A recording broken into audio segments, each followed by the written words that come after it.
I'm going to share some opening remarks that frame our conversation in this leadership development track, especially for those who are instrumental in shaping their organization or their community's culture.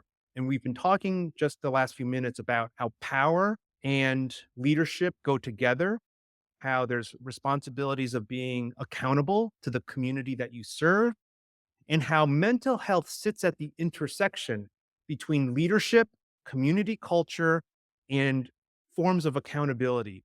And I just think about in the Chicagoland 2 summers ago with Covenant Fellowship Church and Pastor Min Chung, there was a lot of explosive revelations going all the way back to the 90s regarding abuse, lack of accountability, abuse of power, lack of accountability amongst the very top leadership within the church.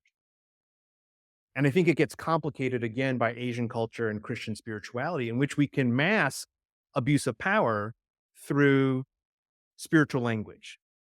And so this is where many people who get hurt within Christian organizations leave the church, perhaps even leave the faith because it is not mentally healthy. I think that trauma is a sign of injustice. When people are hurt, it is a social emotional sign that something's not quite right. The theological word for this is sin. Sin is a form of broken relationship. Justice, theologically understood, is rightly ordered relationship. So justice is not a secular or just a merely political term. It is a biblical concept. I tried to address this when I spoke about salvation, setting right our relationship through the work of Christ in salvation. But let's take the doctrine of justification and think about it socially in terms of our relationships within church and organizational context. And that means how the community relate to pastors, how the staff relate to each other. These need to be marked by relationships that are right or just. I just want to frame spiritual language with theological language that is at the same time political or has implications for power. Power is sometimes an uncomfortable topic because we haven't been trained to talk about power. So I'm using mental health as a epistemological access point, an emotional entry point into this nexus of theological, social, political, and structural, and very pragmatic organizational concern. When people leave the church, they are often hurt because of broken relationships, all of which is a sign of injustice. So I'm grounding this in a doctrine of creation. God, God's character is one of righteousness, dikaiosune, which is translated also as justice. Creation bears the image and marks of the creator. The grain of the universe is one of justice or right relationship. This ought to be manifest in our Christian organizations and churches. And when it's not, people leave. There are many reasons why people leave, but I'm talking about the causality of brokenness. Sometimes it's not about the church or the staff or the church culture. Sometimes it's internal to the people. I grant that. But because I'm speaking to leaders, ministry leaders, nonprofit leaders, organizational leaders, we have a double responsibility to not only, yes, care for our community, but to be self reflective of the kind of leadership we are embodying that may actually hurt our witness to the divine character of God or be congruent with it. That's what I'm saying. And so yesterday, one of the big themes was this relationship between intergenerational Asian family life and intergenerational Asian church life.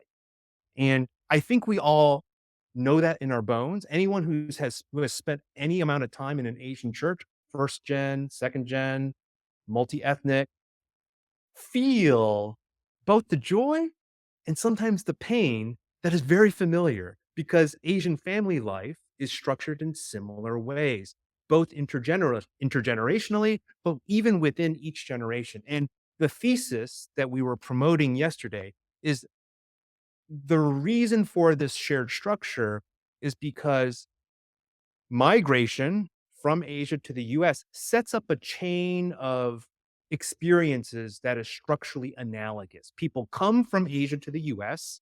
They often don't speak the language, but they have a church in which they can speak Korean, Taiwanese, Tagalog, Hindi, etc. And over time, they have kids. Their kids go to public school. They are assimilated into mainstream US culture and they speak English. So, right there already, there is a family dynamic that then gets mirrored in the church dynamic because Helen Lee in the 1990s and Christianity Today wrote about the silent exodus. And the silent exodus typified this burgeoning need among second generation English speaking people who wanted to worship God in English, even though they were born out of immigrant churches. And there's many ways this gets presented. We have a different worship style. We have a different leadership style. We have a different theological interest. I agree with all of those differences, but what we're trying to use as a framing device is to understand how migration and time create these contesting values and norms through which we then say, oh, we don't like your worship style. We don't like your leadership. Well, yeah, because these are culturally different generations coming out of a history that is both shared and differentiated. And then the racialization piece compounds it even further because second generation folk who speak perfect, fluent, flawless English are still Asian in phenotype, in appearance. They can't run away from their racialization process, no matter how much they try. And so this has another compounding effect that has mental health consequences, but it also affects their search for a spiritual home. In the Q&A yesterday, some folks measured how when a lot of Asians gather in university or community settings, there's sometimes an odd dynamic. Some Asians love to flock together. Some Asians want to avoid people who look like them. And there's complicated psychological dynamics and self understandings at work that Jessica Chen Fang helped us appreciate, but it's complicated because of racialization. We stick out in a majority culture that is not Asian, and that affects how we understand and feel towards ourselves, towards people who look like us, and our selection of spiritual homes, i.e., churches. Um, Another thing that I've been thinking about as I conduct this oral history interview project with first generation Asian Americans with Easton Law is as I conduct these oral history interviews, I am adopting a posture of deep listening, sometimes listening between the words that are spoken. I'm listening to the heart that is unstated, the feelings that are unstated. And I can tell from understanding both the history of where the person I'm interviewing is coming from that there's a lot that they did not say that directly over. And we talked about the Korean War, we talked about the Communist Revolution, we talked about Taiwanese military rule. All of these social political things impact why people leave, who they left behind, the pre-migration stuff, the migration process, whether it was as a refugee, whether it was for education, whether it was with a loss of status, whether it was a separation for many years between parents and kids, and then post-migration life, where where there's downstream effects from the homeland, but then there are added and compounded effects of racialization, all of which pastors deal with. And so part of what we hope to create as conversation across the workshops today with Dave and Alex and Enoch is a greater sensitivity to the congregations that we serve that are broadly understood as Asian American. And we need to be sensitive to the diverse features of Asian America. There are um, undocumented workers, there are refugees, there are upper middle class elites. There's a wide range of class diversity along with ethnic diversity. And our speakers will be familiar with this kind of diversity within the Asian American context. So I think that's all I have for opening remarks. And I'm still ahead of schedule. So I just welcome any questions or comments from the floor as well as from Jeremy.